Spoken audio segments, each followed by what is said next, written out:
इस साजिश को समाप्त करने, भारत को हिंदू राष्ट्र बनाने और हिंदुत्व की पुनर्स्थापना करने के लिए जाति मुक्त बृहत्तर हिंदू राष्ट्र की स्थापना काली सेना का लक्ष्य है और उसमें हम कामगार हो रहे हैं। हमारे यहाँ आने वाले लोगों में हम अगर राजनीति के पीछे जाएंगे तो यह देश का सत्यानाश हो जाएगा।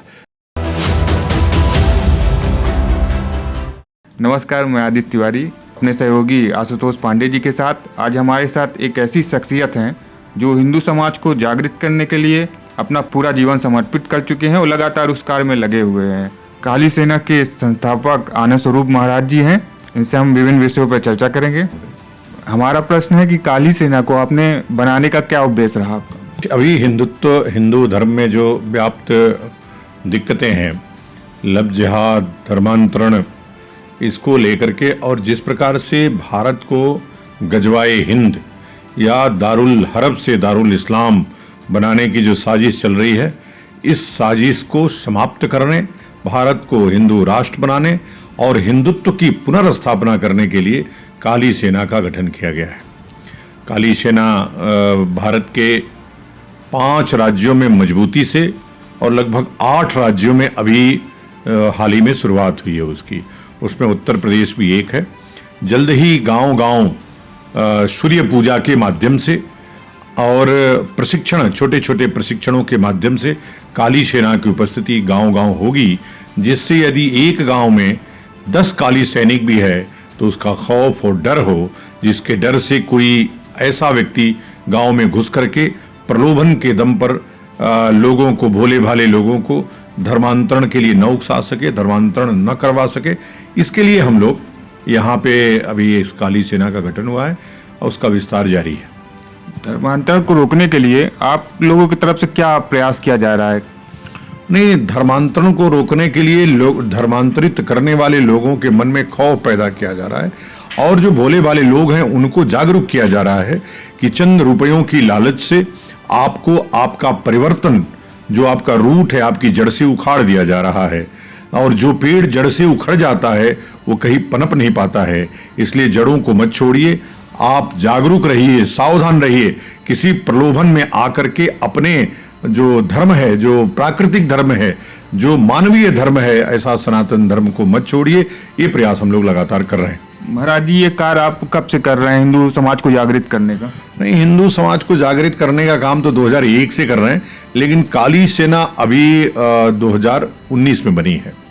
लेकिन हमारा काम शंकराचार्य परिषद के माध्यम से, शंकराचार्य ट्रस्ट के माध्यम से और गंगा सेवा मिशन के माध्यम से अन्य नदियों को हमने पुनर्जीवित किया, लोगों को जागरूक किया। तो धर्म के लिए, चूंकि प्रकृति बचेगी तो सनातन धर्म बचेगा।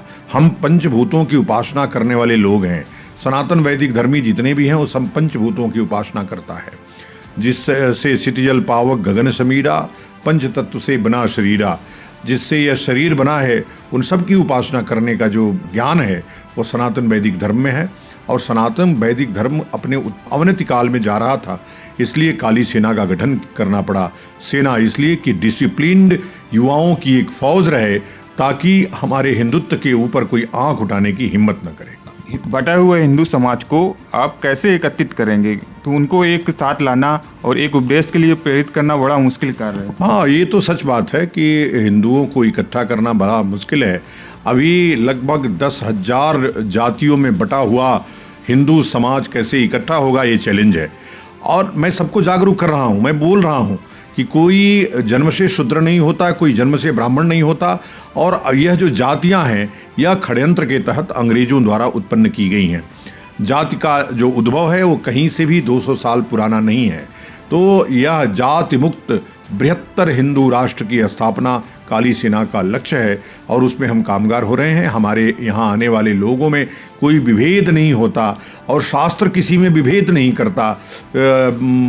हमारे यहाँ जो चतुर्वर्ण व्यवस्था है वह वर्ण व्यवस्था बहुत ही सुंदर है कि शूद्र भी ब्राह्मण बन सकता है और शुद्ध ब्राह्मण भी अपने अपकर्मों से शूद्र बन जाता है। आपने देखा होगा, तमाम ब्राह्मणों को जात निकाला कर दिया जाता है, धर्म निकाला कर दिया जाता है, इसलिए कि वह अपकर्म करते हैं, दुष्कर्म करते हैं। तो यहाँ कर्म के आधार पर वर्ण व्यवस्था स्थापित है और वह वर्ण व्यवस्था बहुत ही सुंदर स्वरूप में स्थापित हो रही है। आने वाले समय में जब बृहत्तर हिंदू राष्ट्र बांग्लादेश और पाकिस्तान और चाहे अक्साई चीन को मिलाकर के बनेगा, वह राष्ट्र इतना बृहद और इतना समृद्ध होगा।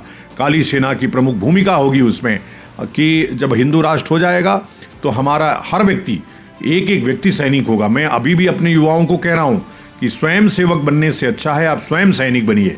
अगर एक एक सैनिक तैयार होगा हिंदुत्व के लिए लड़ने वाला, तो फिर कोई जो जिस प्रकार से विधर्मी आकर के प्रलोभन के माध्यम से भारत को धर्मांतरित करने का प्रयास, अस्थिर करने का प्रयास कर रहे हैं, वो प्रयास सफल नहीं होगा और भारत फिर से हिंदू राष्ट्र, फिर से सोने की चिड़िया, फिर से परम वैभव को पहुंचेगा। हम प्रयागराज की इस पावन धरती पे हैं, तो यहाँ से आप क्या संदेश देना चाहेंगे कि गंगा जी को सफा किया जा सके?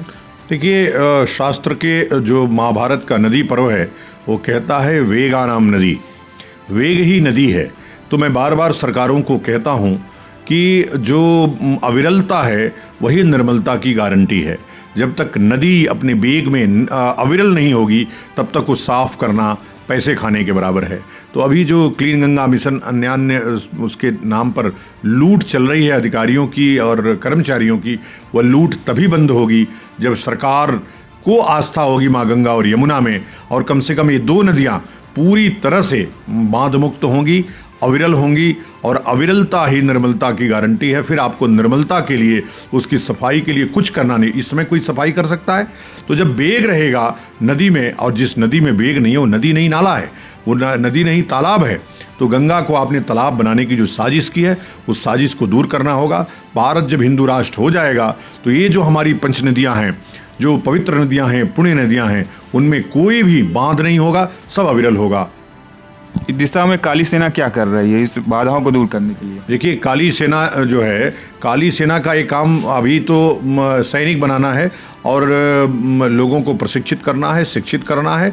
निश्चित रूप से जब भारत हिंदू राष्ट्र हो जाएगा तो उस राष्ट्र के संविधान में हमने जो अभी प्रारूप जारी किया है हिंदू राष्ट्र संविधान का, उसमें हमने इसका वर्णन किया है और उसके लिए एक सख्त कानून बनेगा ताकि प्रकृति और नदियों की रक्षा हो सके।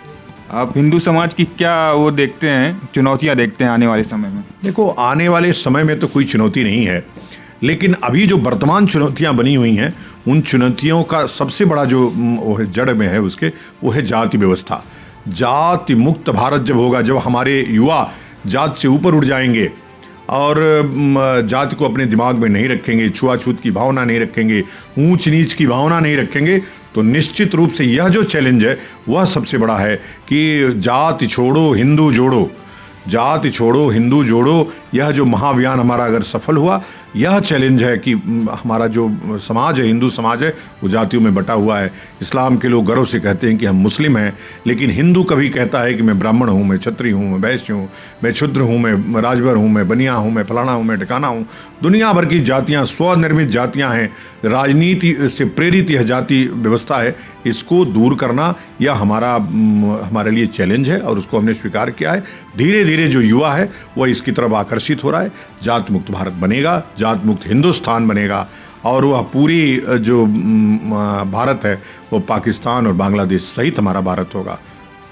राजनीतिक पार्टियां ये जाति व्यवस्था खत्म नहीं होने देती, ये लगातार इस तरह की योजना बनाती हैं जिससे ये खाई और बढ़े, तो इसको कैसे दूर करेंगे? देखो, राजनीतिक जब समाज आगे सत्ता पीछे तभी होगा विकास, और जब सत्ता आगे समाज हो पीछे तब तो होगा सत्यानाश। हम अगर राजनीति के पीछे जाएंगे तो यह देश का सत्यानाश हो जाएगा।